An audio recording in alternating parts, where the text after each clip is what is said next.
right. Good evening, everyone. If you can hear me, kindly just let me know in the chat session. I can hear you. Good evening, everyone. Also, you can let us know where you are streaming from.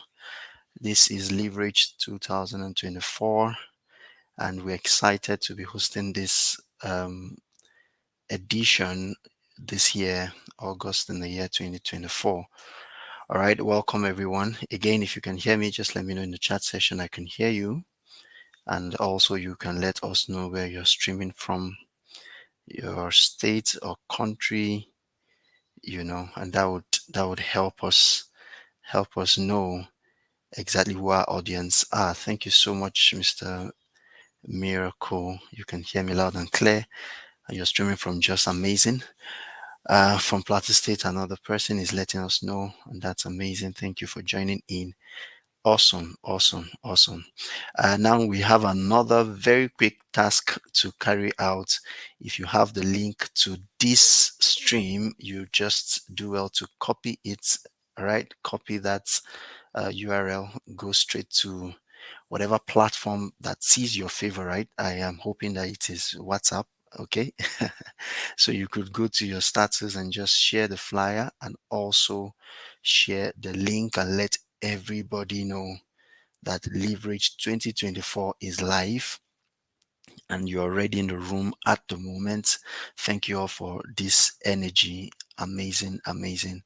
I can see you all, those streaming in from Plateau and those streaming from every other part of the world are on their way, and you need to let them know. All right, so let's keep this energy going. Thank you.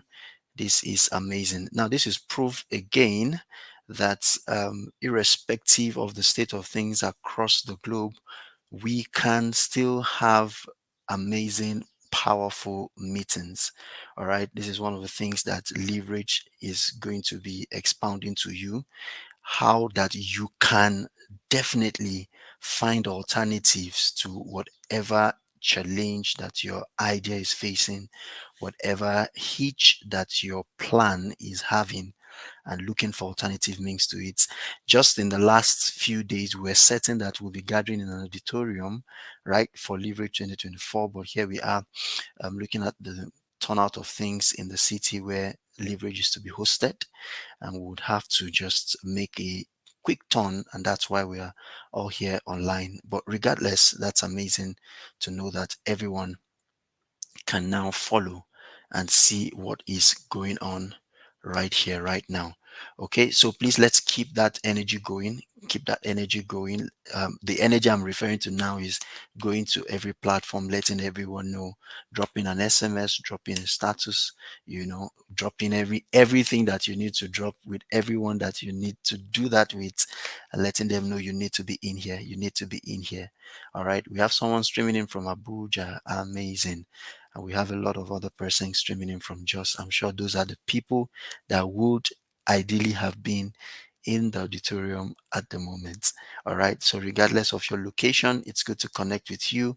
It's good to know exactly where you're coming in from. And it's good to know you're in here for Leverage in the year 2024. All right. Now, I'd like you to also let me know very quickly. I have a few minutes to do this, so you're going to cooperate with me fast and quick. All right. If you've been in Leverage before, you can just let us know as well. And if you would be generous enough, you could just share one of your very quick good moments that you've had with Leverage before now. Okay, you could just let us know, wow, last Leverage was this, 2 editions before now, this was what I was able to draw from it, and would be able to get ourselves ready for this session. So yeah, tell me, is this your first time? Is this your first time? Is this your first time? And if this is not your first time, you say I've been regular with Leverage and I'm glad to be here again. Don't be shy about the comments, right? Keep throwing them in. And we are also definitely going to take each and every one of the things that you're saying here to heart. All right, is this your first time? Let's hear.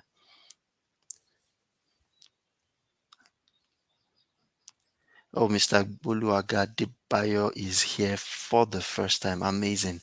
You're very much welcome, sir. We celebrate you, and it's good to have you here. Now, I'm sure you've heard a lot about Leverage. Probably, if you haven't, just get set, get a very, very convenient seat, and it's going to blow your mind. Absolutely. Every edition is unique in its own way, and we're sure that this would not be short of what we're expecting it to be for this very edition. Now, our speakers are always amazing, sought out, clearly, beautifully sought out, to address the very amazing needs that we have as persons who are in business and people who also have, personal development needs, as the case may be. We have Simi also streaming for the very first time. Wow, that's amazing. That's really amazing. Tea time with Fatih with Fati, sorry, Tea Time with Fati is also here for the first time. And it's amazing to know that. Thank you so much for those who are returning. There are some who have refused to leave Leverage and they've been here every year, every now and then. We have Miracle here for the fifth time. I wish we could swap your slot with someone else who needs to get in here, but there's enough room for everybody. So yeah, regardless of how long, you can still bring in more person. Favor is also here for the first time. Stephen Longtow's appearance is also for the first time, and he's excited to be in here. Now, let me give a little bit of background to what the idea of leverage is. In the year 2019, um, we officially evolved into using the brand name leverage. Okay, before now, the New Covenant Church has always had her business summits annually, and that has served as platforms where every individual in that community is able to not only have ideas but also pitch them and also evolve them into something that is marketable and that can be for profits. Okay. And in the years, we've seen this evolve time to time. And right now, we are having that expressly hosted as leverage. Now, as the name goes, it's just a platform where everyone is able to conveniently say to themselves, I have shoulders to lean on. I have industry experts I can learn from. I have ideas that I can glean, and I have counsel from people who are professionals in their different spheres of life. Now, regardless of the industry where you find yourself in, probably you're into IT, you're into fashion, you're into food, you're into cosmetics, you're just a small medium enterprise person, or whatever thing that you're doing. I like to encourage you to pick your notes, because one of the things that you'll be getting as a session is going on is one, clarity. Okay, because that's one of the things that leverage stands for. You're going to get clarity. You're going to understand probably why your business has not scaled the way that you expect it to, and whatever other things that has been bottlenecks for you. For some who work in the private sector and also want to engage the government sector, you might be wondering why, in some cases, some policies that the government has put in place is affecting your business, and you're wondering, what can I do? How can I evolve? How can I leverage on the experiences of people who have gone past in these areas and become better? Now, these are some of the things that we would also be looking at. Clarity of what you want to do would definitely be spelled out. One of the areas that we try to also look at leverage is leadership. Okay, personal leadership and also organizational leadership. A lot of persons have their businesses set up. I mean, you just want to make profit, so you bought a few goods and you're marketing out there, hoping that someone buys, without necessarily paying attention to the structure that the business ought to have. Okay. For some, is also that the financial structure of your business is just everywhere in the space. I've heard people say a couple of times that when you ask them about how that their business is stalling, and they tell you, well, I eventually ate the capital. And I'm like, wow, amazing. Now, that's because there's a bit of lack in financial prudence, and you must be able to identify basic things that you can do in order for you to be able to set up your business and also the financial structure and also the leadership structure. And you should not be afraid to wanting to be an entrepreneur in the times that we are in. So yes, put on your amazing seatbelts. I'm still seeing a lot of comments coming in for people who are joining us for the first time, and I think it's really really amazing. Lillian is here for the first time. We also have Joshua here for the first time, and a lot other persons that I'm sure are streaming from the different platforms. So if you're just joining us, welcome. Now my name is Abel Ajayi, and I would be your host through this conference. I also have a co-host, and I'm sure she'll be joining in shortly to also share thoughts as we prepare and get set for an amazing, amazing time. Now, all our speakers are definitely set and getting ready to engage us this time. We have on the line up for the Leverage 2024, Mr. Yinka Salami. He's an exceptional financial expert, fully into auditing and helping businesses across board to thrive, especially when it comes with handling your figures. So there are a lot of thoughts that he'll be sharing with us in the course of Leverage. Just stay put. We have day 1, day 2, day 3, and day 4. And every of those sessions will be something that you're looking forward to every now and then. We also have an amazing coach, Dr. Emmanuel Idenyi. Now, he's an exceptional entrepreneur who is helping thousands of people set up their business, identify the missing gaps in their businesses.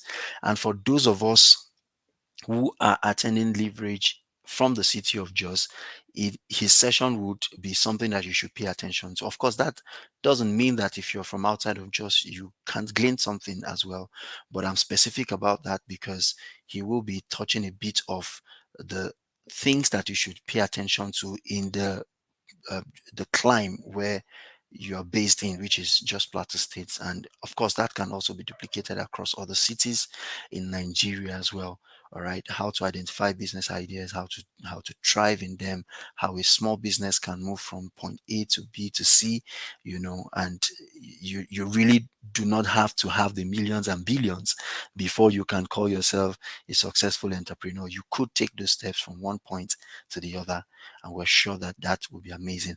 And of course, we have the amazing, amazing Dr. Kolawole Ojo, who is known to a lot of us who are in this community of the New Covenant Church.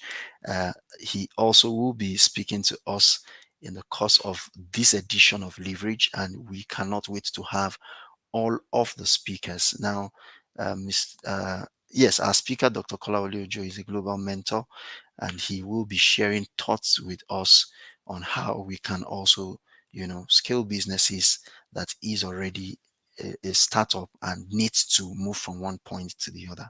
Now, in case you're wondering, I'm not a business person. I don't even like business talks. I'm just a 9 to 5 person. I want to work for someone. You pay me and go your way. I want to advise that you still pay attention to everything that we'll be talking about here. All right. Because of course, um, you can use whatever information you have from this meeting to help whatever establishment of business you're working with. And just in case in the next couple of months or years you decide to start something up, it will not eventually be a waste. So now we are looking at how we will evolve every of the conversations that would hear in this meeting, and also glean it sufficiently to become something powerful and immense. Our aim is to see everyone thrive and become better, regardless the economy of the nation, as God helps us. This meeting is hosted by the New Covenant Church, one of the branches in the city of Jos, Plateau State, and we are excited to have everyone join in. In a short while, we would have the intro to our first speaker for tonight, and we are hoping that you would stay put. Um, Bring in all of the energy that you need to throw in all of the fire and the comments that needs to be seen in this group, and definitely we will have an amazing time. Now, I'd like to say before we have the intro for our first speaker for this evening, that in case you have questions, we have a session that is already mapped out for questions at the end of the entire event. So please take notes, just write them out. Once it's time for question and answers, you would have you type them in whatever platform you're streaming from, be it YouTube or Facebook. We would see the comments and we'll be able to take your questions. Make sure it's detailed enough and it explains exactly what you'd want to be answered, and our facilitators will definitely take care of that. All right, if you're ready for the first session for tonight, let me see some energy in the group. Just drop some comments. I'm ready, I'm fired up, I can't wait for this, and I am wanting to just learn all that I can, and we will have that in shortly. Let me see your comments and your energy. Strategy and management.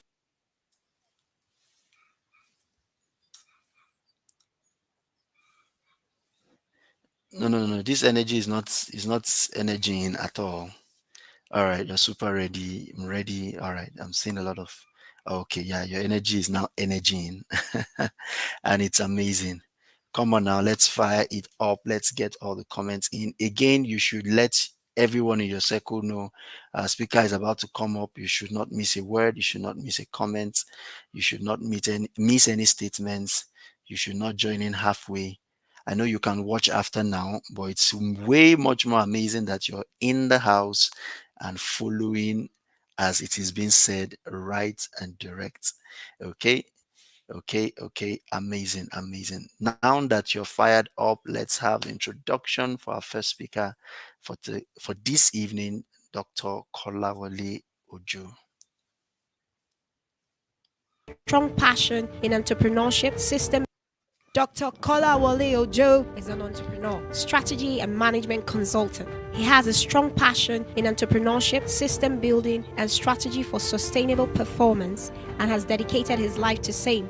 He has over 20 years working experience in the service industry, both in the public and private sector, locally and internationally. He has worked with notable organizations like Gilat Satcom in Israel, ISAT Africa in Kenya and Dubai, and NISAT USA. He is the Chief Executive Officer of CompuNet Limited, an ICT and management consulting firm located in Jos, one of the largest enterprise education software development firms in Nigeria, with thousands of users of the Swift Campus and Swift School software platform. He is also the CEO of SHK Apparel and Clothing in Mangalpuri Industrial Estate, New Delhi, India, an export and garment factory that produces clothing and garments from raw cotton to finished products with export capacity of over 100,000 shipments monthly to UK, France, USA, Israel, etc. He is a fellow Chartered Institute of Human Capital Development of Nigeria, a member Institute of Strategic Management of Nigeria, and International Institute for Strategic Studies, United Kingdom. His participation in entrepreneurship development and strategy earned him an award of the Custodian of the Nigerian Dream from His Imperial Majesty Oba Enitan Adeyeye Ogunwusi Ojaja II Oni of Ife. He was recently awarded with the Business and Entrepreneur Man of the Year under the Plateau Award. He is an ambassador for peace under the Universal Peace Federation under auspices of the United Nations. He is passionate about human capital development and the future of the Nigerian economy. He pastors a branch of the New Covenant Church in the city of Jos, Plateau State.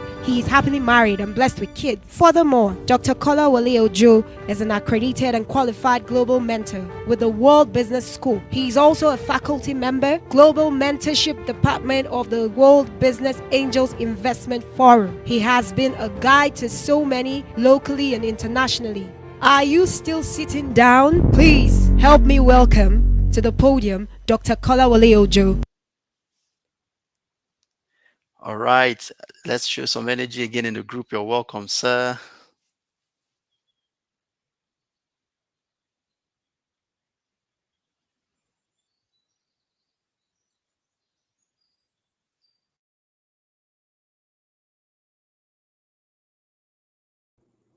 Yes, thank you very much. I'm so excited to be here. This is our program. This is Leverage 2024, and I am, super excited. In spite of the curfew and all the things going on in the city of Jos. We are here converging and having an amazing time. Really, the next few days is going to be mind blowing, and it's going to be an excuse me, an amazing time for you. And I'm so excited that we are able to converge here. And so, just as a way of introduction, because I have a lot to say and to share with you guys this weekend, it's really going to blow your mind. A lot of things that we are going to be looking at in the course of this year's conference, leverage. And so, I would like you to get yourself ready, because this evening I'm going to be talking about understanding value in business. All right, understanding value in business. It's going to be an introductory thought, all right, that will lead us into something that I hope that in the next few days I'm going to be developing with you, especially from tomorrow and next, understanding value in business. And the reason why I want to talk to you about understanding value in business is because I noticed that many people are not in business. All right. Many people are not in business. Now, sometimes when you ask people, what's going on with your business, they say, well, I don't know what's going on with my business. But the truth is that they are not in business because they don't know what business is all about. Now, on the average, in fact, let me just if I should take a sample before introducing my topic tonight, and I ask you, what is business? People would give different definitions about business. And I think one of the prominent definition that people will give about business is that business is about solving problems. But I want to correct that, today, just briefly as a way of introduction. Again, how we have amazing speakers this year that's going to speak to us at this year's leverage. All right. Okay, so I'm going to talk to you about understanding value in business. Very critical, understanding value in business. So let me start up by first defining what value is. Okay, understanding value in business. And I want to start by defining what value is. Now, take your writing pad. I want you to jot down these few points. Number one is the value is the estimation of worth and usefulness. Value is the estimation of worth and usefulness. And that's very profound. All right. Value is the estimation of worth and usefulness. Very key. The estimation of worth and usefulness. So value underscores the basis for interaction. Is very important. Value is the estimation of worth and usefulness. Value is what underscores the basis for interaction. Value is the pillar for perception. Value is what drives value. You need value to get value. Okay, let me say that again. Value is the estimation of worth and usefulness. Value is what underscores the basis of interaction. Now, you typically will not interact with something that you have not estimated to be of worth or useful to you. That's why value is the estimation of worth and usefulness. Value is the pillar of perception. What it means is that people will only buy what they perceive to be of worth and usefulness. So many times when people are in business, what you hear them say is, I'm in a business to solve problem. I'm trying to solve this problem, and people don't need the problem. No, people don't need the problem because their estimation of worth and usefulness is not in tandem with what they want. So you are not valuable, or your business is not valuable, or the solution you're providing is not valuable to them. So tonight, I just want to help you shift your business from where you are right now, because I'm going to be talking to you about values throughout this week. All right. This conference. Value is the estimation of worth and usefulness. It underscores the basis of interaction. You interact with what you have a perception of value of for. So we don't interact with people we don't have, you don't value. You don't interact with things you don't value. You buy things because of the perception of value. And so value is what drives value. There is a return on value. Just as we have the return on investment, value drives value. Value creates business. Value is what drives business. Value is what drives entrepreneurship. Value drives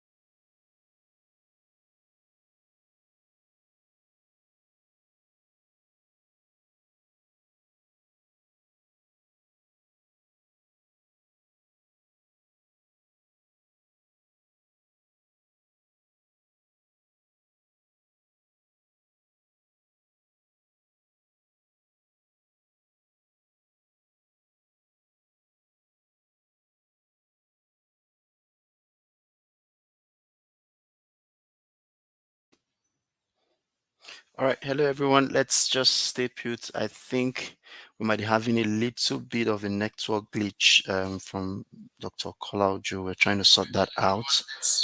Very soon, very soon we'll have him quickly back. All right. So while we are waiting for that, he was just sharing explicitly with us on understanding value in business. Of course, I can't take his session. But then just to do a recap of just 5 minutes and value is everywhere. All right.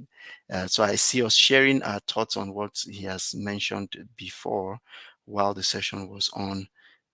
Value is the pillar of perception, and that's very much outstanding. It's the estimation of what and usefulness. Whatever that you are putting out there, you must make sure that if it's going to be valued, you should see the what and usefulness in it, and we seeing every other thing that we can draw from it. All right, you need value to get value. That's another amazing point that was shared. You definitely need value to get value. You see a lot of persons who set out to get into business, and you just want to make profits, and get out of the way of everybody, step on whatever tools you need to step on. But really, you need value to be able to get value. All right. I see another comment that someone has um, put out here. Thank you for everyone that is throwing in valuable comments here. Value underscores the basis of interaction.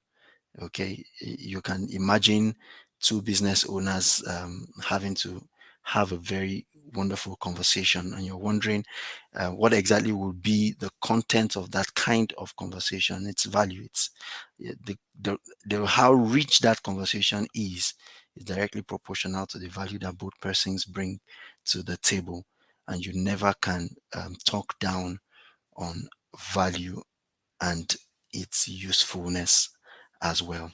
All right. If you have further things to share, you can still do that while we try to get Dr. Kola back on board so that we can exchange his value for our little value. All right. So let's all stay put. If you have other thoughts to share, you can still do that while we wait up.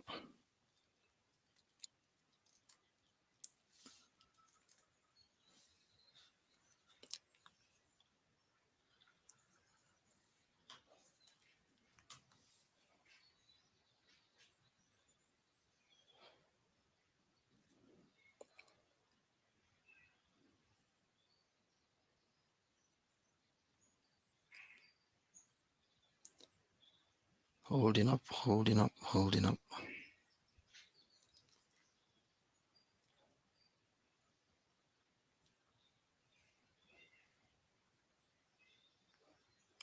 So allow me take this time out to still welcome people who are just joining us.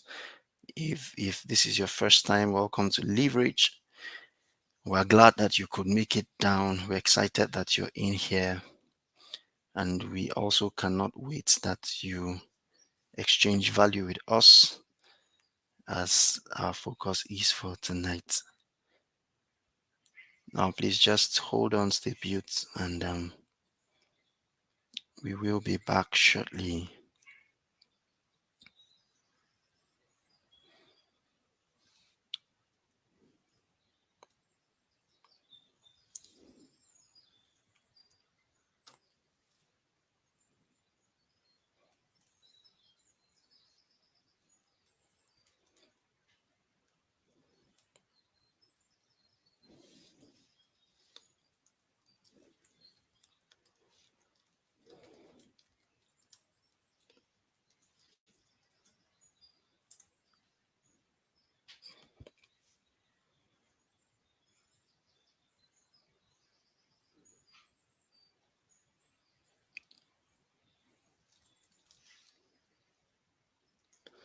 Okay,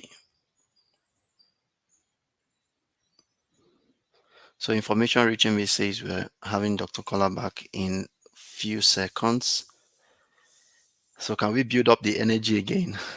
Probably our energy can draw Dr. Kola back faster than you ever can imagine.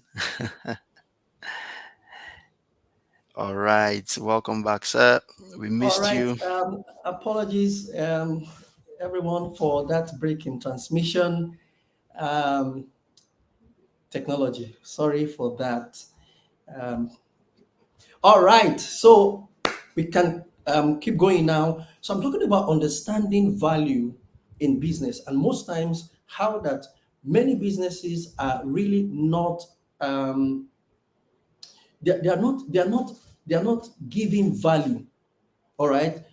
People cannot see what is of worth or usefulness in their business. Many times our what we simply are doing is I'm solving problems, I'm trying to get things done, I'm trying to get that one done, I'm moving here and there, but we really are not creating something of worth and usefulness. And I'm going to talk about this, like I said, throughout this week in this program. I'm going to help you see how you can begin to first create value, second the value creation process, the value chain process, value reproduction process, and then how to make your customers see value in what you are doing, because it's not enough for you to have a business and people cannot perceive value in that business. So I said value is the estimation of worth and usefulness, and that value underscores the basis for of interaction. Okay, is the basis of interaction. People always interact with whatever they perceive to be useful or to be of worth. All right. Third is that value drives value. Okay. Value drives value. Value is also the pillar of perception. That means that people will only buy, or people will only go around businesses or people that they have a perception of worth and usefulness around them. Okay, so it is very important for us to understand value in business. All right, so what this means is that we should work hard to create value and let value create money for you. Write that down. Work hard to create value and let value create money for you. Write it down. Work hard to create value and let value create money for you. What this means is that you can you can set up something that is like a business, but it is not valuable. But it is impossible for you to create value and be poor. Rich people create value, they don't set up business. I'm going to explain that. See, they set up value, they set up things that is of worth and usefulness to people, then they put price on it. Naturally, people will price what is of value. There is a way people price things that is of value. So work hard to create value and let value create money for you. All right. Focus on it. Energy is neutral until value is created out of it. It doesn't matter how much energy you are putting in your business. It doesn't matter how much work you are putting into it. It doesn't matter how much time goes into it. Energy is neutral. Energy is natural. Energy underscores everything everybody does until value is created out of it. So you want to start looking at how to create value and not just solving problems in the conventional way. Now, so write these three things down. I told you value is what separates needs from problems. All right. Successful business don't solve problems, they meet needs. Successful business don't solve problems, they meet needs. All right. Now, so write these three things down. They drive customers' purchase behavior and value creation. These three things, I'm going to talk about them, and we'll call it a day for today. Amen. Three things, very, very important. Number one is want, right? Want. Number two, right? Problems. Number three, right? Needs. Three things. They are very, very important. They drive customers' purchase behavior and business value creation. Three things. Number one, wants. Number two, problems. Number three, needs. All right. Wants are some things that an individual desire. There are things we desire, things that we would things that we'll be able to live without. They are usually things that are driven by perception. Okay. Want are things that you desire. You can live without them, but perception make you want them. Did you get that now? Now, problems are issues that need resolving. Problems are issues that need resolving. Problems are issues that need resolving. For example, we need to eat something and we can have a problem in terms of the inability to cook them. So there's a difference between want and problem. Did you get that? Number three, needs. Needs are things that we cannot do without. For example, the need to eat. Successful businesses are businesses that are built on needs, not only on wants and problems. So draw a pyramid in your mind, wherever you are, draw a pyramid. You see, at the base of the pyramid is problem. Okay, at the base rather is needs. The base of it is needs, meeting needs. Businesses is about creating value around needs. If you create value around needs, the value will create money for you. If you create value around needs, the value will create money for you. Value is a money creator. Value is a money multiplicator. If you have value, you increase. Value attracts value. Value has a return on investment. Value drives value. So at the base of the pyramid, rather, the base of the pyramid is the need. Successful business, they plant their value creation on needs. On needs. Why? There are things that people cannot do without. They sell time. People cannot do without it. So you do subscription businesses like Netflix, like DSTV, like telcos. You have to recharge your data. You have to buy data. You have to recharge for talk time. And based on time. So they do on needs. You need it to live. Basic needs. Look at the Walmarts of this world. Look at the Amazons of this world. Their businesses are built, they build value around needs. That's what they do. Value is the estimation of worth and usefulness. They build an estimation of worth and usefulness around need. Value is a money multiplicator. So if you create value, it multiplies, it drives money, it brings money, it attracts money, it's a money magnet. So it's not about solving problems. People talk about business is about solving problems. No, it doesn't really make you successful. You'll be grappling with the basics when it comes to about solving problems. Why? That's why many people spend more time trying to identify problems. And you see, your problem may not be my problem.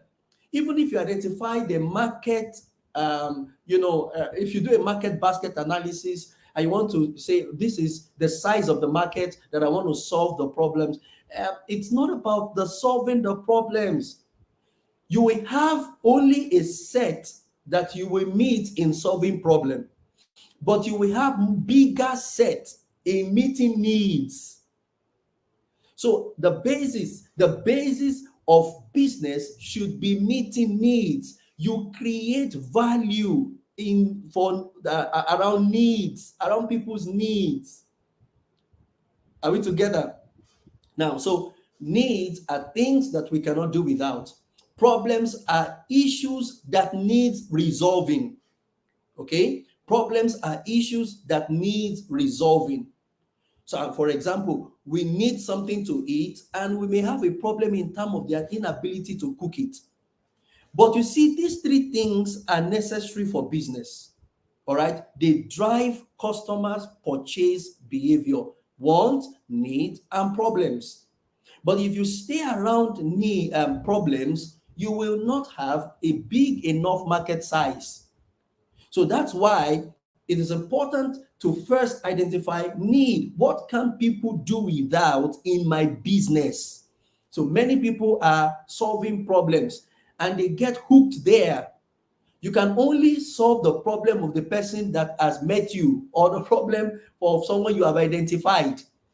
But needs, right now there's a protest going on all over the country and people are talking about hunger problem. Nobody's talking about buying cars. Nobody's talking about building houses. Everybody's talking about food now. You see that? Because it's a need, it's a necessity. So when you build value around that need, you will continually be in business. So we do needs at the base of the pyramid. The next is want. Okay, want is driven by perception. You may not have need for something, but you want it because of the perception around it, in terms of perception of value, perception of worth, perception of class, because people buy because of these things. Those are things that drive purchase, customer purchase behavior. And then the third is, the problems. So it's the problem that is the tip of the pyramid that people see and build their businesses around. And most times when they hit the top of the pyramid, they don't go to the base. There's a whole lot that is under there that they are not hitting. All right. Now, write this down. Let me talk about two types of, of value that you can now begin to look at and create things around. Very, very important. Okay, are we together? Value drives value. Value is a pillar for perception. Value underscores the basis for interaction. Value is the estimation of worth and usefulness. Value is what separates needs from problem. Value is key in business. So you need to understand what value is my business creating. So I don't go around just solving problems. I go around doing all three. You've got to do all three. You've got to meet needs. You've got to solve problems. You also go, meet the wants of people, because some people don't have certain needs, but there are certain things that they want. Okay. Now let's look at this. Very, very important. Two things today that I would like you to look into is two types of value. One is statutory value and two is functional value. Okay, statutory value has to do with time, with competence, with components, with manpower spent in production. This is sometimes where people spend also their time. Sometimes people spend their time in, just developing competence, component, manpower, and production. It's also not bad. It's very good, but you don't stay there. You go to the next level. The next level is functional value. Nothing is valuable until you know whose name is on it. Nothing is valuable until you know whose name is on it. All right? Why? Because statutory value ought to be driven by functional value. Now, what does that mean? That's very, very instructive. Why? Because sometimes people don't buy a product. Follow this now. Let me tell you the difference between statutory and functional. People don't buy a product because, okay, think about it. If you go for maybe a meeting, a conference, or something, and you find two people holding two phones, somebody is holding a Techno, all right, the most recent Techno, and someone else is holding an iPhone and an iPhone 15 Pro Max. There is a way you attend to the person holding the iPhone 15 Pro Max differently from the person holding the Techno. What's the difference? Value. What is the difference? Functional value. Functional value in that, you see, what the iPhone can do, sometimes you'll be amazed what Techno can do. In some instances, iPhone cannot do that. But because of the estimation of worth and usefulness in terms of functional class, you would rather go for the iPhone 15, even if you don't have need of it, and you will flaunt it everywhere so that people will have an estimation of your value and worth.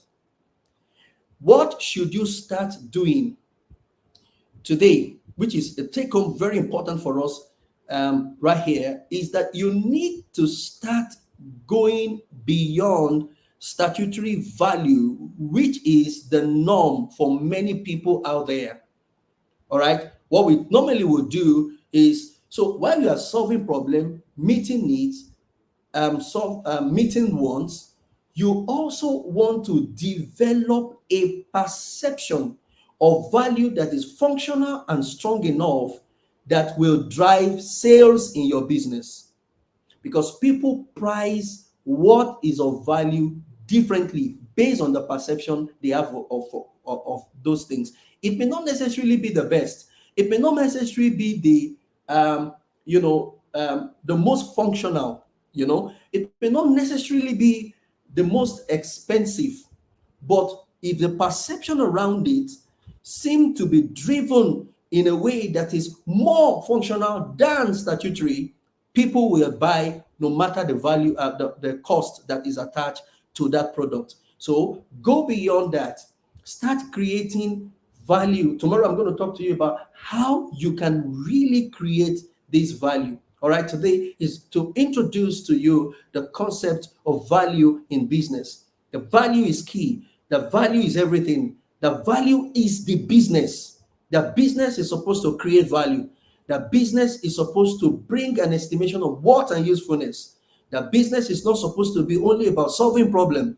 The business is supposed to go beyond solving problem to meeting the two other areas, which is want and need. And in doing so, you put around it the perception that people can come to see that this is functional and approach that with a different perception. Thank you very much. Tomorrow I'm going to be with you and we'll start going really deep into these concepts, and I will show you with various slides how you can begin to do that value creation, how you can move your business from where it is right now to where it should be just by simply putting functional value into your business. Thank you. God bless you.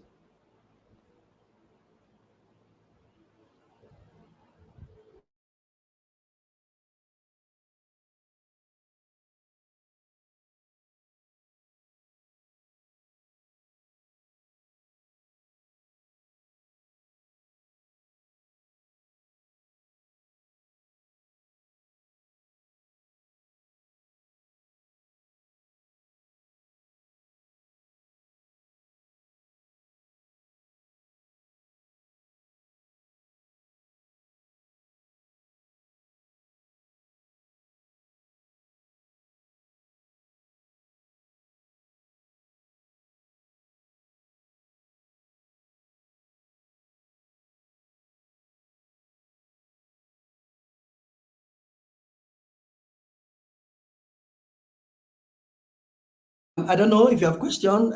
Moderator, are you there?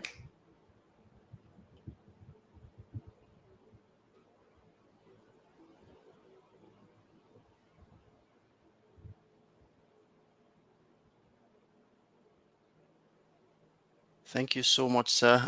Amazing session there. Thank you. Thank you.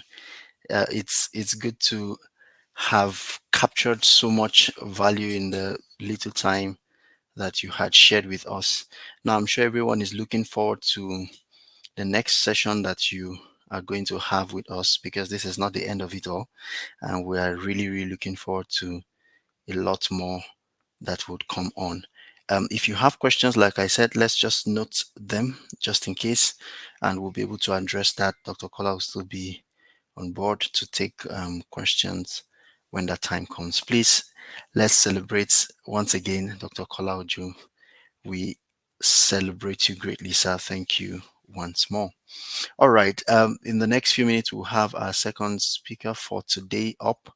But while we are waiting up for that session to be up, permit me to let us know that this event, year in, year out, happens because we have a few persons who, organizations, individuals who also stand in as partners, and would like to acknowledge them and also share the things that they do in terms of products and services, just in case you're able to patronize, or if that suits your need at the moment. First on our list is New Covenant Church Just, and that's an amazing partner that we have. The service that the New Covenant Church is rendering is transformation of lives. All right, so you might want to join in anytime, any day at the New Covenant Church Just, okay, and um, just fellowship, be a part of the family, be a part of what is going on there, and we definitely will have an amazing time. It's good to see you, Sir Victor Prince Dixon. Amazing. He also has been one of our speakers at Leverage in the previous editions, an outstanding coach and speaker. All right, talking of partners, so please, if you are within the city of Jos, you can visit New Covenant Church Jos on Sundays for services. You can also find out more on the church website, www.newcovenantchurchnccijust.org, nccjust.org, and you'll find as much information that you need, and also resources that can bring about that life transformation. If you're out of the city, you can always follow meetings either on YouTube, Facebook, or on all social media platforms at New Covenant Church Just. Also, one of our partners at Leverage is Rex Versity, and they also are having unique services that we can leverage on to becoming better in terms of people who are outrightly interested in um, IT services. All right. So we have that up on the screen at the moment. Currently, they are taking up um, a cohort that can last for as long as 6 months, and different services that you can, you know, be a part of and learn from. All right, IT services, you are unlocking all of the opportunities that you can have in terms of your business expression, in terms of wanting to learn one IT skill or the other, and you can check them up at versity.rexswift.org. All right, if you can see that fly on the screen, that captures all of the information that you need, to be a part of this tech mentorship program that is coming up, um, courtesy of Rex Versity. I would like to thank the leadership of Rex Versity for partnering with Leverage and for being a part of what we do consistently every now and then. I want to encourage you that is following through, just in case you'd want to partner with Leverage now or probably any other time. You can just reach out to us and we will do the needful as we move on. All right. First session was amazing, power filled, and everything on point, delivering at top notch. And we're grateful to Dr. Kola Ojo for taking out time to really share so much value and information that can help us scale up whatever thing that we're doing. It's definitely necessary to make sure that we are on top of our game, and we will not lower ours to becoming better than we ever have been. All right. In the next few minutes, we will have our next speaker on, and definitely he is someone that you'd as well want to listen to every now and then and become better based on what is able to bring to the table and give to us on this platform. All right. So Leverage is privileged to have him return back to the platform. He has been one of our speakers before, but it's amazing to also have him return back to the platform, and we will definitely be a beneficiary of the sessions that you would have for because of our time. Please permit me to just skip the profile a bit and then just quickly move to the session straight up. Tomorrow we'll take a very much detailed introduction of our speaker, but of course he's popularly known as the Millennium Entrepreneur, and we are glad to have him on this platform again. Please join me with so much excitement in the house as we receive our amazing Dr. Emmanuel Idenyi. Please, everyone, let's celebrate him as he comes up, taking the stage right now. Thank you very much. Can you hear me? Good evening, everybody. Good evening, sir. We can hear you. Okay, it's a pleasure to be with you on this year's Leverage. I want to thank NCC Just for this opportunity, and I also want to thank Dr. Kolawole Ojo for doing amazingly. He went straight to the meat of the matter. And may I say that some of the things he shared, no doubt he has, you know, take a deep look into my material that I have prepared. That's to tell you that we resonate on very many fronts. And the truth of the matter is, whether on virtually or on site, leverage has been a benefit to many people, and I'm glad that this year I'm also on leverage. Even when I'm not speaking, I wouldn't like to miss leverage for anything. So while he was speaking, I was listening to a lot of things he was saying, and I was just smiling as though he has seen what I've prepared for these 4 days. But that's to tell you that a lot is being done in the space of entrepreneurship.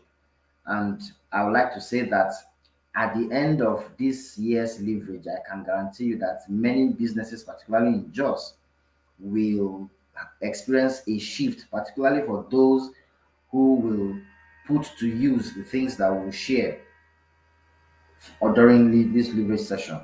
Now, I like to start on a very disruptive note because that is usually how I work. I want to do an overview of the theme of leverage. He's saying growing and nurturing a business idea to a global brand. Of course, practical steps. And in the course of leverage, I will use 3 business ideas that are my own ideas that I have nurtured and they are practical.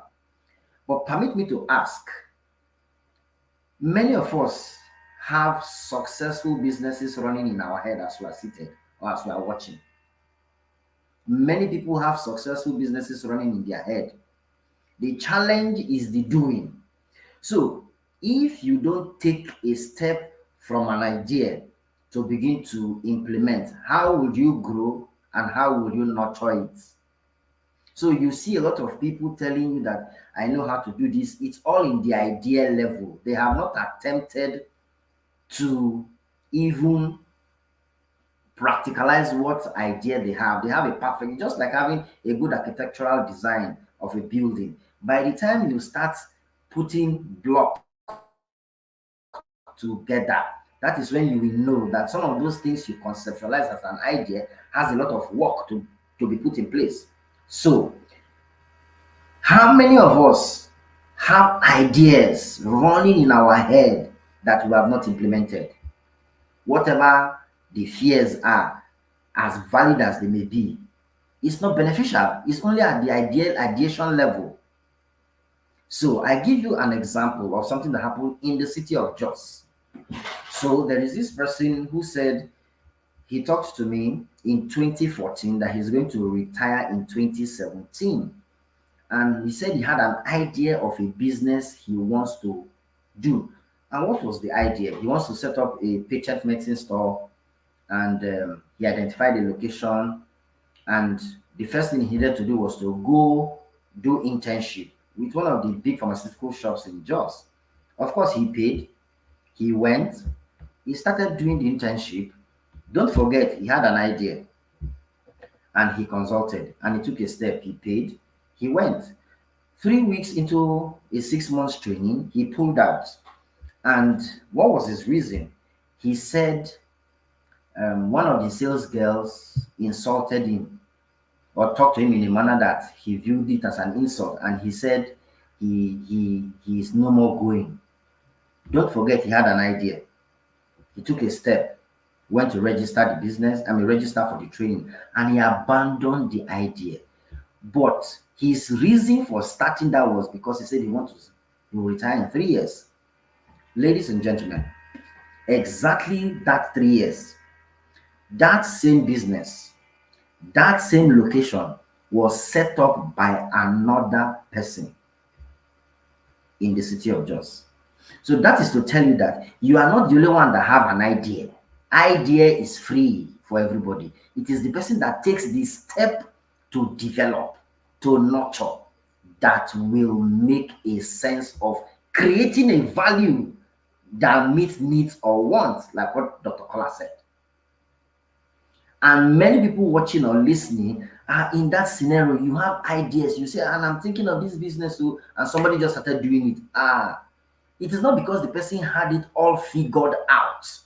And that is the challenge with so many people, that they have not been able to start, grow, and nurture a business. Their idea starts and they keep fine-tuning the idea until the idea becomes analysis paralysis. That's the challenge. So we must begin to act and work on our ideas of business, because there are several needs and one solution we can create from ideas. So here today, we want to look at growing and nurturing. So what is growth to start with? For me, I have a definition of growth that I have used over the years. And it's a biological definition which cuts across all board. You may want to write that down as I, give you that definition. Now, growth is the irreversible, permanent increase in body size and weight due to the incorporation of protoplasm. That's biological.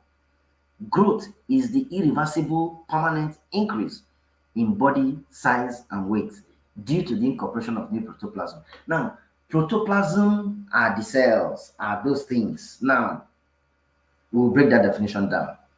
Now, the first thing you need to understand is that you must begin to execute your idea.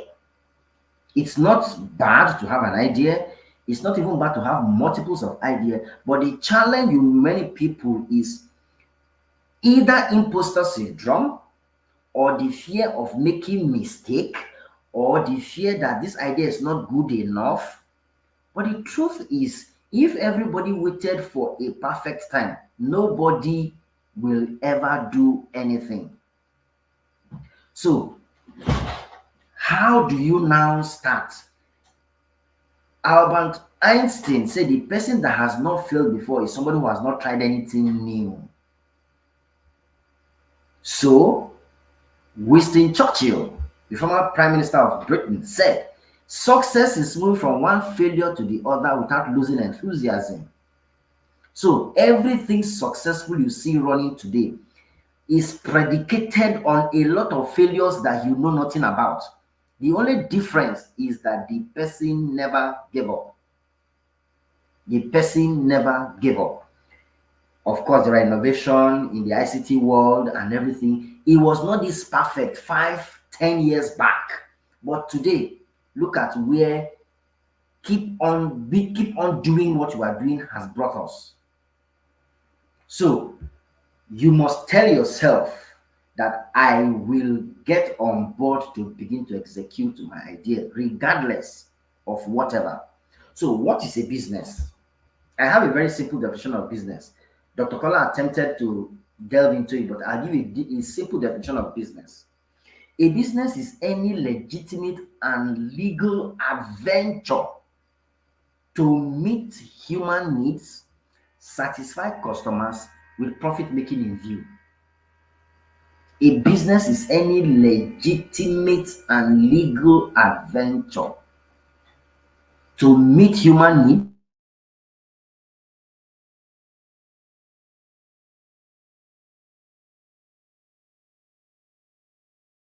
legitimate, it can be legal, but are you planning to make it meet human need? Are you trying to create a value around it? It's not only about solving problem. You can create a value around it because many people buy things for different reasons. Dr. Kolawole Ojo hit on that when he was talking. Some people buy things for emotional reasons, some for social reasons, some for functional reasons. And some people are satisfied by that because of the value around it. And in the course of this leverage for 4 days, we will look at the economy of men. It is because of the value you place on something as a human being that makes people to bargain for it. It not at times it's not necessarily the function, it is the value somebody attaches to it that gives it that coloration that makes people to price it. So the question is, that's your idea. How do you value it?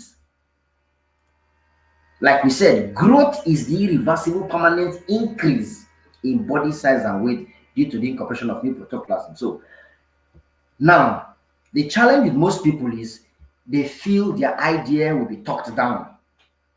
They feel their idea will not receive acceptability. They feel people are already doing it. So if I do it, what difference am I going to make? But it's an idea. So as long as you do not put it out there, you will not even know what challenges there are to that kind of idea and for you to even make it better. So you have an idea, you want it to grow, you want to nurture it, you want it to become a global brand, you need to get out of the box. Some of the headaches some of us are having today is because we have too many ideas in our head we have not downloaded. The Holy Book says, write the vision down, make it plain.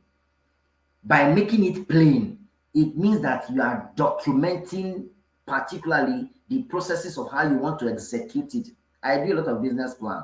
I write business plan like I eat food. And as good as a business plan is, when you get to execution, you meet a different circumstance on the field.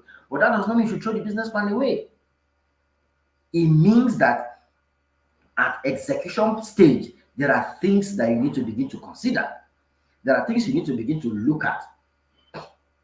Because when you begin to execute, you begin to ask yourself, what is this that I need to make amends? What is this that I need to correct?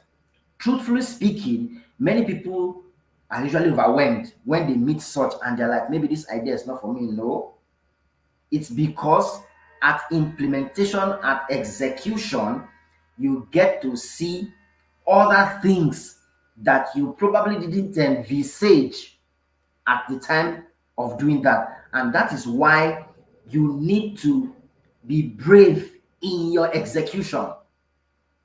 You need to be brave in the execution of your business. Rather, in the execution of your business idea. That bravery is part of what many people lack. Because if you do not test your idea, it will remain only idea level. You might even test the idea and encounter challenges. It's okay to encounter the challenges. But the question usually is, How are you able to walk around it? And it is the walking that many people are not comfortable doing. You just expect it that as it is perfect in your thought, it should be perfect in your execution. Perfect in thought does not equate to perfect execution. No, it does not equate.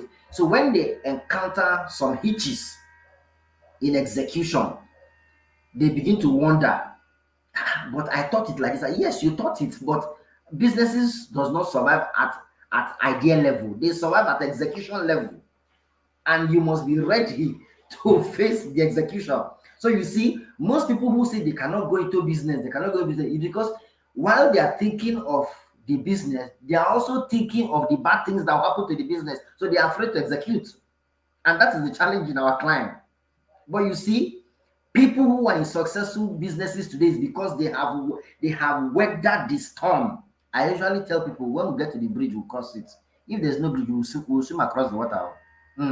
We'll swim across the water. What if you don't know how to swim? We'll find a way, because there is an adage in the book of Elders that says, what does not have a solution, the solution is actually behind it. You are not looking intently. You are not looking intently. So we must begin to interrogate and now ask ourselves this question. Because if we do not, that perfect business idea that you have will remain a headache for you. And I dare say, even if you swallow Panadol, it will solve the problem, because Panadol is not the solution. The solution is to download the idea in form of a simple document or a business plan, a strategic, roadmap that you can run with. And that is why we are in need of valuable solutions, not just solutions. That is the problem. So you see, you come up with an idea. Some people will tell you they cannot share the idea with somebody, because if they share the idea, they will steal the idea. So they don't share it and they keep that. And I give an example. In 2013, I did an article, The Futility of a Paycheck. I did that article. Fantastic. Edited. So I gave it to somebody to help me publish in one of the newspapers. I won't mention the name. And the editor actually published it word for word and put his name and kept quiet. I was expecting that my paper will be published, my article will be published, and I will get at least buy that day's newspaper, and I will get a copy. It was a friend of mine in Port Harcourt that saw the publication, and he called me and said, I read an article in so newspaper, but the person is writing like you. Because this friend, we have been together from primary, secondary, higher institution, we went to South together. He said, no, the tone the person was using is like you. And I said, what's the title of the article? He said, The Futility of a Paycheck. I said, that's my article. I wrote it. And I told him which day of the newspaper. He told me. I went to get it. And I approached the man. He said, he didn't agree. That who am I? So he decided to just publish it and put his name. I said, that is plagiarism. But then he only had access to the article. He didn't have access to my brain, that where the article came from. So he only stole that work. He didn't steal my brain. Where is the person today? It is still that same brain that have produced 8 published books that are on Amazon and Seller. If I had gotten so annoyed that he stole my article and published, I probably wouldn't have made progress. But today, Business Digest, which is my signature printed book, is on Amazon, is on Seller. Other soft copy books are on Seller, on sale. So many of us also do not know how to handle such. How would you grow? So just figure an example of a seed that is being buried. The seed can consider itself as buried or planted. They are two different things. That mentality alone can determine whether the business will grow or not. So you put the seed into the ground, whether it is buried or planted is left to be determined. But the seed decide to begin to sprout and cut through the soil and begin to show up and begin to grow into a small plant and begins to grow into a tree. a plant that will be of value to people. That is how that your idea is. So you must come off that mentality of saying that no, my idea is my idea. I don't want anybody to steal your idea. Oh, really? Are you telling me that when the first person that started selling sachet water started, other people that came to the business, did they think that they will have customers? And what is even the difference in the various brands of sachet water or bottled water that we have today? Oh, there's no difference. But they are thriving because everybody is bringing a value that they perceive that no, somebody else has not brought on board, and attracting people to patronize that particular brand. So let's not be afraid, because for you to grow, for you to nurture, it is work. Because nobody will give you the permission to grow or nurture. You must create the atmospheric condition to thrive. Yes, within the ambit of your internal factors, there are some external factors that may not allow you, but are not in control of that. Most of the time, it is because of our own internal factor that we have a problem. And when you are defeated internally, I bet you will be defeated externally. If you are defeated internally, chances are that you'll be defeated externally, because, like Paulo Cielo said, whatever the mind conceives, the universe will conspire to make it happen. And I give an example. There was still curfew in Jos yesterday, but I took off from Abuja by 6 a.m. and I said I'm getting to Jos whether there is curfew or not. I discussed it with Reverend Bobby, and I got into Jos 11 a.m. with the curfew. I got into Jos and I didn't bribe anybody. It was when I was in Jos that the coffee was, because I had made up my mind. If I had not taken the step to enter my car to drive and start coming, I would have remained. So most of us, our challenge is usually to take the first step. So that first step is usually the most difficult. If you can take the first step, I can guarantee you the inner strength to begin to take the rest steps will come. But take the first step first. So why we have less valuable businesses around is because many people have not nurtured or decided to start their business idea to grow it. So I give you one idea and I'll share the rest. Now, in 2011 precisely, in the city of Jos, I built my first house, and we bought water from water board close to NCC. I bought all the water to build the house because we couldn't sink a well or dig a borehole. Immediately I already saw a value. So I told my wife, I'm going to start selling water when we move into this house. She said, how? I said, I'll buy water tanker. And so it was not just an idea alone. I had conceptualized it in my head. I was telling myself what I would do. So by 2012, March, I bought a water tanker, branded it, got driver, t-shirt, face cap, all that. Even as a professional banker, I was selling water, but I made it more valuable than the rest of the people. They were also selling water, but I brought value that was not added. 3 values I brought. I branded t-shirt for my staff. I branded face cap for my staff. I had a receipt in form of a check leaf, and you get a text message after buying the water. That's value. The same water that people are selling. See, Will Rogers said that you don't need to figure it out on the road you are. Even if you're on the right track, you don't need to stop. You must keep moving. If not, they will run over you. And I started selling water in this city of Jos with the tanker. I started selling water. Now, because I added value to the same water people are selling, so people were paying for the value, not necessarily the water, because they could have as well got the water, same price. But those four variables added value to my own water. Not that the quantity was different, not that the source was different, but you could call it packaging in marketing, you call it branding in marketing. But I added that because People will pay anything for value they perceive they want to get.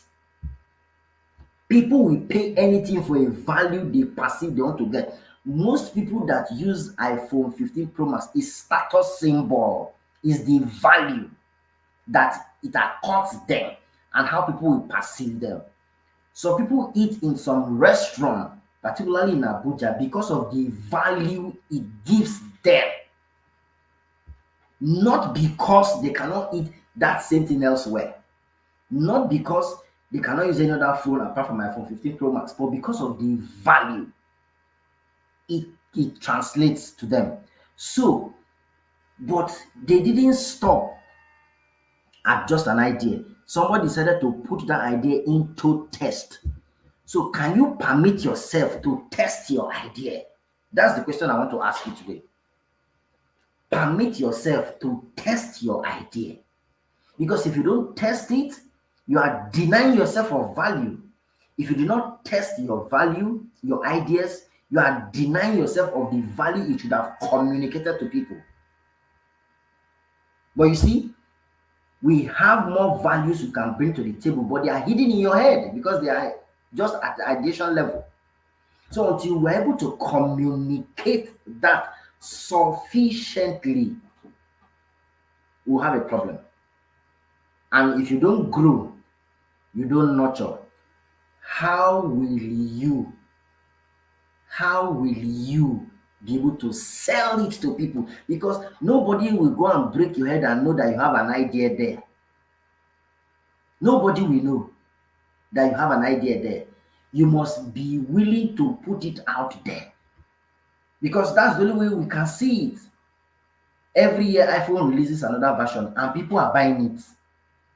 In this our same Jos, I have a friend that uses an iPhone, an Apple tab, and a MacBook. That is how he has been in the last 7 years. And he's not working in government, he's not a politician, and he's a Christian, tongue-talking, demon-chasing, Holy Ghost filled. Yes, that is the value he has perceived of those products. So, if you want value to be added to what you do, first of all, nurture your idea first and start something. Because nobody will perceive the value that is in your head. It is what can be felt, touched, or seen that can be valued. And it is human beings that add value to something they see because of their perception about it. And that's why what one person can buy for ₦1,000,000, another person can buy it for more than that or even less, depending on the value it communicates to them. So, as we plan to grow and nurture that your idea to a global brand, can you please start the idea? Can you implement it? Can you execute it? Because if you do not start executing it, it's still at just the ideation level. There's nothing you can really do, and nothing anybody can do for you. You must tell yourself, if I perish, I perish.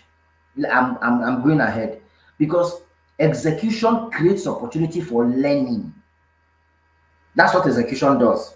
It creates more opportunity for learning. Okay, so as I'm executing this now, so I thought this is this. No, I have to change it because you are executing. But if you do not execute and it remains only an idea, it means that you have not attempted to even challenge the status quo. What execution does is to challenge your idea. That's what execution does. And because it creates opportunity for learning, you will not even polish what you think you know based on the execution. Because if you leave it at an ideation, new ideas will not come. That's why execution creates opportunity for learning. And because it creates opportunity for learning, it means that it gives you room for improvement. Now, if you are listening to me, part of what I wanted to share is this. Most of us look at the word knowledge. Knowledge is made up of 9-letter word. The first letter, four-letter word is know, and the last letter, 4 letters, is edge. Knowledge is what you know that gives you an edge. Know and edge. Knowledge is what you know that gives you an edge. Know and edge. So that L in between is what? That L is leverage. That L is learning. L is leverage. And thankfully, this program is leverage. So why not leverage on leverage to create a leverage for your business? Somebody may want to write that one down. Why not leverage on leverage to create a leverage for your business? In fact, you must leverage on leverage to create a leverage for your business.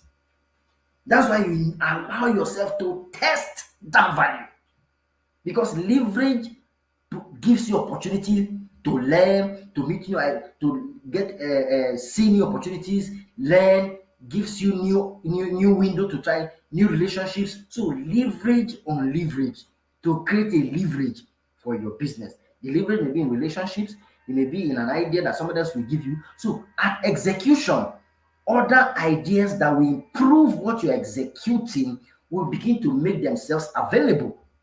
But if you do not execute, you wouldn't know if or if not there is an idea for improvement. So the fear of execution is usually what is driving many people back. And if you do not execute, you cannot have an edge.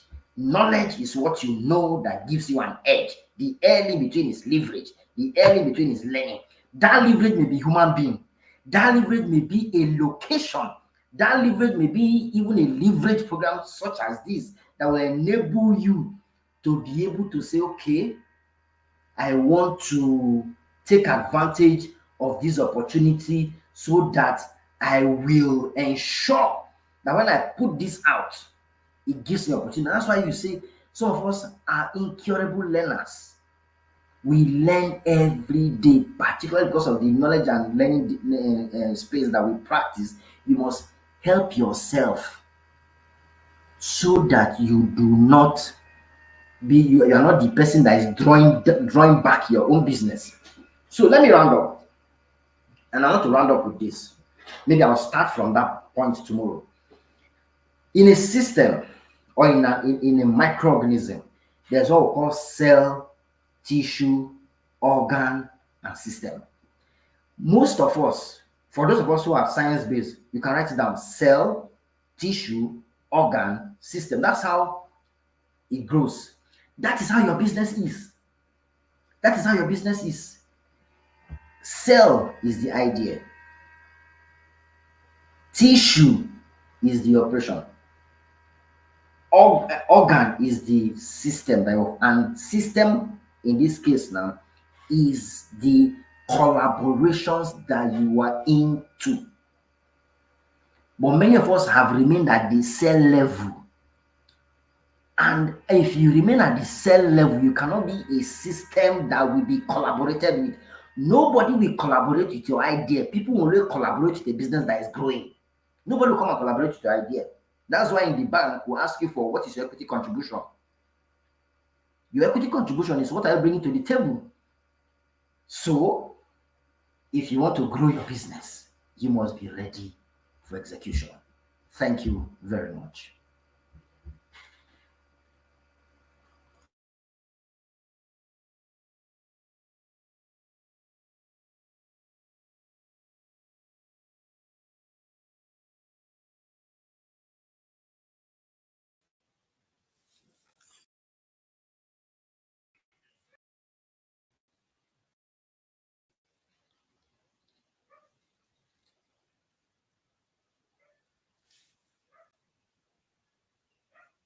Amazing, amazing.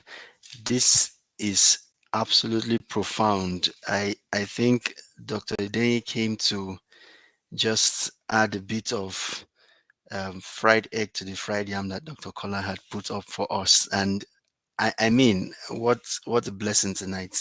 Um, the way that I am sure a lot of persons will begin to dust their plans, proposals, ideas, and begin to implement from tonight is going to be exceptional. I am so sure about that.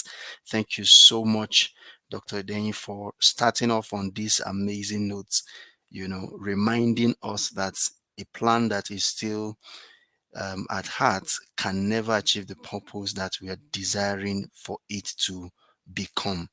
And of course, anybody anywhere can do whatever thing that you are agitating to become if you do not take an action. Nobody literally collaborates with an idea. Everybody is waiting for you to say, I have begun this and this is where I've gotten to. And now they can partner with you. Thank you so much. So amazing. So amazing and profound. Now, the good news is that Dr. Idenyi will still be with us tomorrow, and you should prepare, come early, and also notify as much persons as you can to be a part of his session and every other session that we'll have tomorrow. So power packed and also impactful. All right. So in the next 5-10 minutes, in the next 5 to 10 minutes, we would be able to quickly accommodate a few questions. It's okay if you don't have one now, but if you do, you could just type them in the comment section, and I will pick a couple of questions randomly, and then we can take. You could either be directing your questions to Dr. Kolawole Ojo or to Dr. Shuaib Emmanuel Idenyi, and we will have that very quickly. All right. So someone is asking if the coffee is relaxed. Is there a chance of going physical? Yes, it's possible. If it's relaxed, it's possible. We'll communicate that. But we are certain today and tomorrow would still be online. So tomorrow we still meet online for that session. All right. So this is time for questions. I'm just going to wait up for you in case you have one, and we'll be able to take that.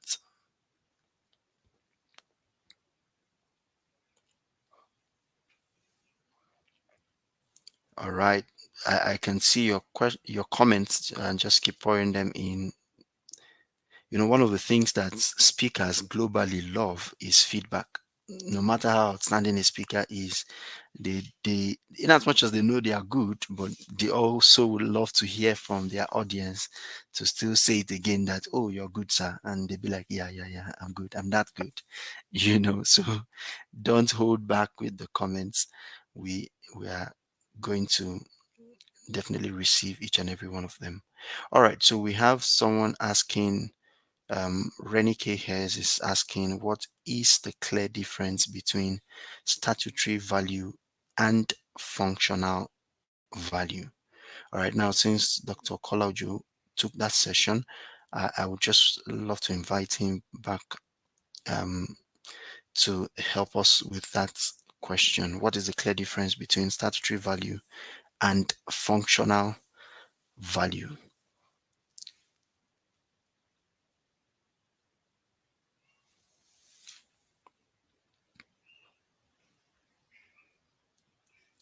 All right, if you have any other question, let's have that in the comments session. Dr. Kola will be taking that question in a short while. You're welcome, sir. Thank you very much, Hebel. So a clear difference between statutory value and functional value. Now, I said statutory value has to do with things like time. It speaks about competence. It speaks about manpower spent in terms of producing a value. All right, maybe solving a problem, maybe meeting an idea, turning an idea into a business, maybe uh, meeting a need, or creating value around the want. The physical manpower, the competence required, the time needed, and so on and so forth. All those things are statutory value. They are normal statutory. But in terms of functional, is the differentiation between. Let me give you a clear difference. Coach Idenyi used that word so profoundly. He talks about you can he had a water business, but it wasn't just a water business. He made face cap, he made t-shirts, he started doing delivery, he rebranded in a very different way, and his name on top of that business made a difference. Every other person is doing the same business, but there is a functional value that people could see that is different based on the person that is doing it or based on the business owning it. So there's a way you want to buy. If you're used to, there are different type of brands of Indomie in the market. We call it the name, general name we call it is Indomie, but they have different names. You know what to buy when you get to the market. So the name on that thing that makes it different from what others are producing or the problem or needs or wants that other people are solving is what is called functional value. I hope it is clear.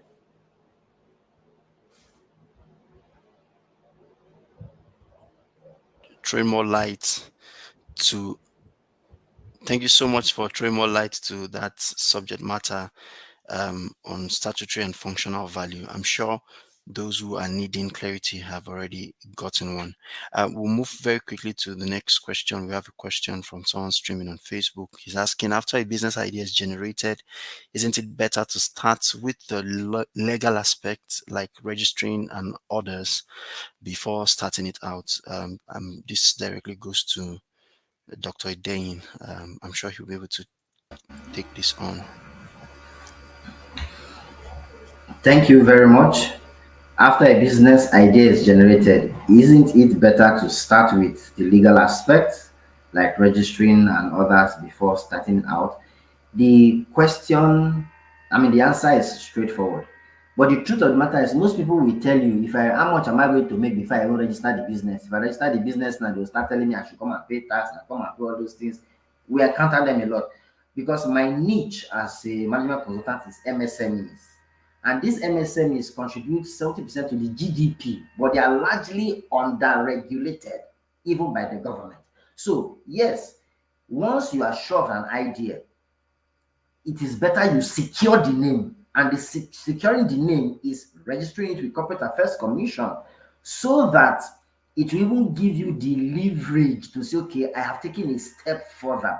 But you have people who have an idea for long and they'll tell you, if I go and register it now, they'll start charging me to come and pay tax when I've not even started selling anything. That is the comment you usually get. Now, I give a clear example. Somebody has been running a school, a nursery and primary school, not in Jos, but in North Central, definitely. And he said he has not even gotten his final registration with Ministry of Education, and he is not even registered with CAC.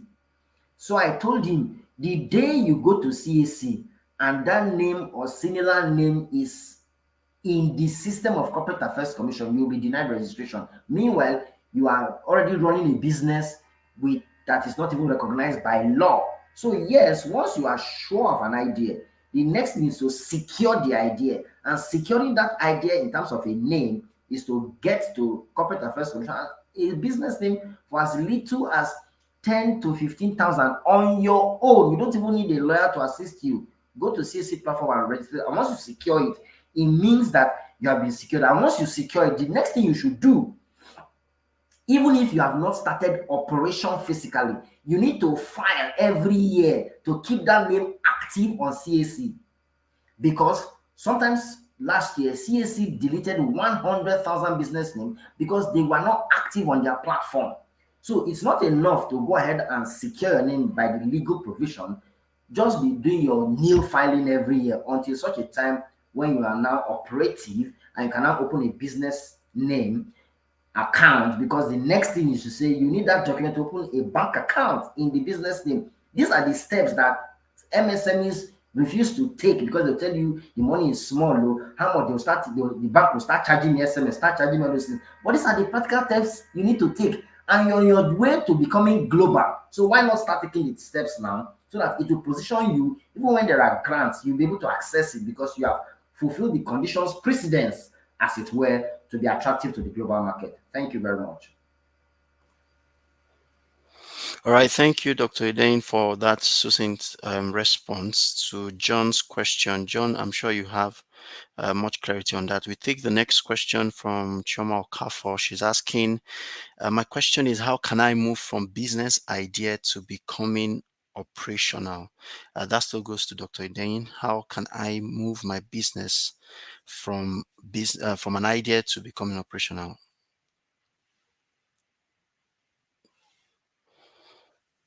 Choose what have been your fears or what have been the hindrances.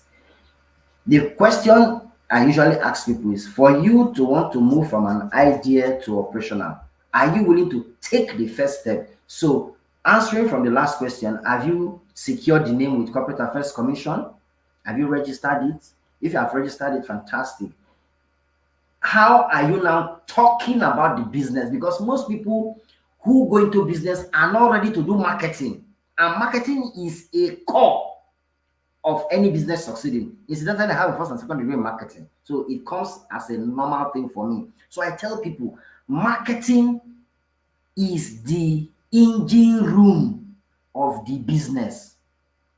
Because if you have the idea, you want to make it operational, then go ahead, like we answered, register the business name, start talking about the business. Somebody said, no, I'm not a talking person, I'm not a people person, and you want people to patronize your business, begin to tell us what your business do. Sometimes you may need to even volunteer and do it for free so that people can come in contact with the value you bring to the table. But if you do not take that step, nobody will see it, even in your room, in your head. You may even have the fantastic business idea. Your value may even be better than what currently exists. But if you don't put it out there, thank God we have social media, we have WhatsApps, we have every other platform that you can put your value out. People will watch you, and begin to connect with you. But if you don't put it out there, nobody see. You don't light a candle and put it under a bushel, it will not lighten up the room. So you must put it out there deliberately, consistently, and always, because marketing is all those activities that are directed toward converting the purchasing power in the hands of the ultimate consumer into an effective demand for a firm's product and at a profit. If you do not do marketing, nobody will see what you are doing. Never. Thank you.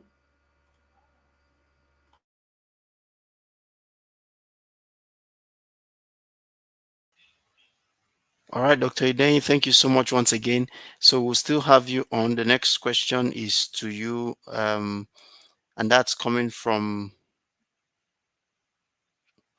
The next question is coming from Ifeolua. Ifeolua is asking, please, in your last thought you shared, can we say execution is at the tissue level since you equated it to operations? Secondly, what would business systems be then? Thank you, sir. Okay, now this question is Hydra headed, but I understand where she's coming from. Now, of course, I know where she's coming from. Now, the truth of the matter is, execution of business is layered like an onions. That's a perfect example. If you look at an onions globe from outside, the body is rough. But by the time you begin to unveil it one after the other, that's when you begin to feel the value of the onions. And the value of the onions is that it enters your eye. That's the value of an onions. Ordinarily, onions is thrown down, but when you begin to peel it, you see neater portions and it enters your eye. It is fresher. So, if you want to ensure that your business is running after an idea, you've registered the business name, you've started, or maybe you open a physical shop, or you put information out there for those of us that are into services, you must ensure that you collaborate with other businesses or other platforms that will project what you do. You are creating a system, because a system is interconnectivity. Now, I'm supposed to be at a training in Abuja at a date that is not convenient for me, but because I have a system, I tell somebody in Abuja, go take that, and it works. But it is because I have built my business to a level that I can refer or delegate. That's when I can do it. But you cannot just wake up from ideas straight to system. You must grow it, and that's why it's growing. It's not going. There is a difference between growing and going.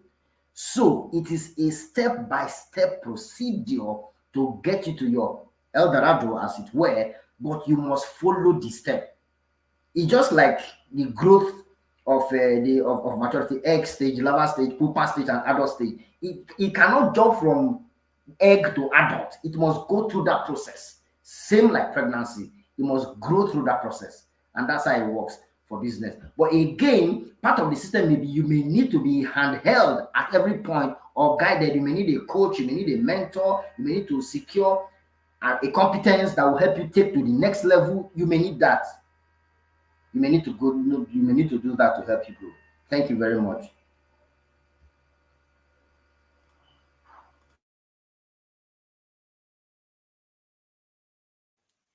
Response to the question.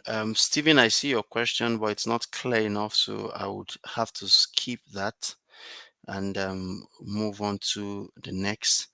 Um, Rennie K has, we have answered a question from you before. I'm not sure we'll take a second one for tonight. Probably we can look into that tomorrow so that we can accommodate one more question and then we'll call it a night. So I'll just take a last question and then we'll wrap up for tonight. That's from Doshima Joseph. She's thanking the speakers and asking, um, my question is, as someone who is into parenting consultation and childcare behavior, how can I increase value in these areas? I would call on Dr. Kola to take this so that Dr. Idenyi can take a glass of water. All right, Dr. Kola, sir.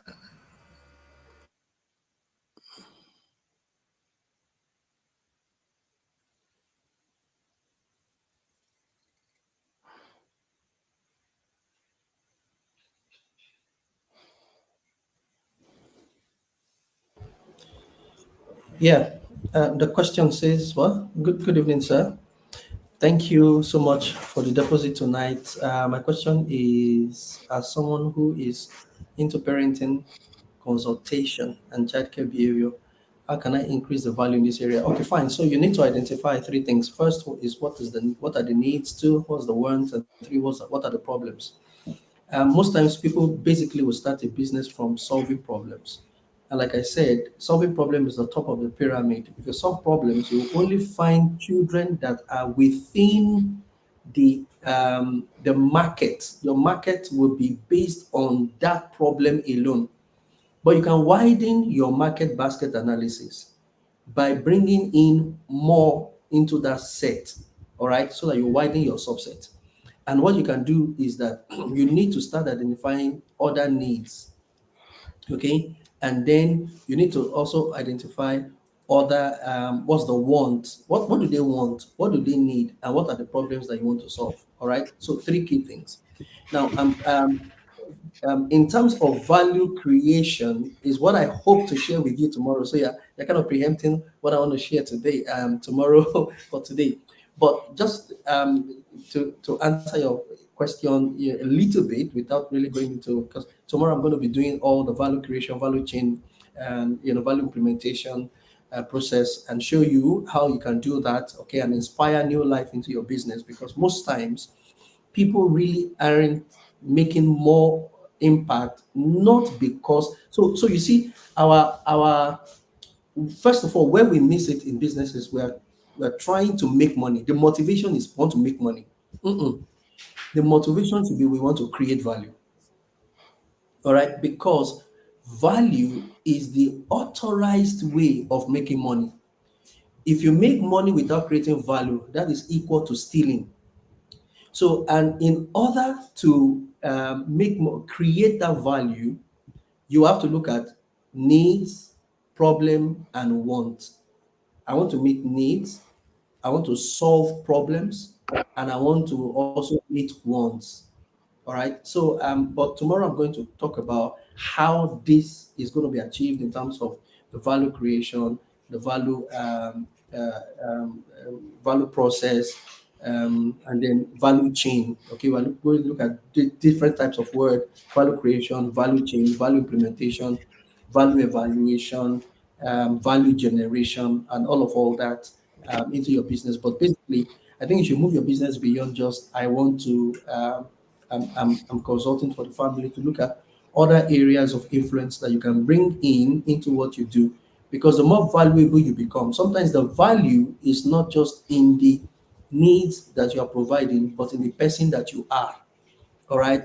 The value can be the fact that parents can trust you because of the integrity factor that is around your business, because of the credibility that you have. All right. And credibility is very key in business. Sometimes it could be the integrity factor. People can see a business that is very good, is meeting needs, but the value that they are looking for is not there. And that value could just be every parent want to give their children to um, places where they will not look back and be worried about.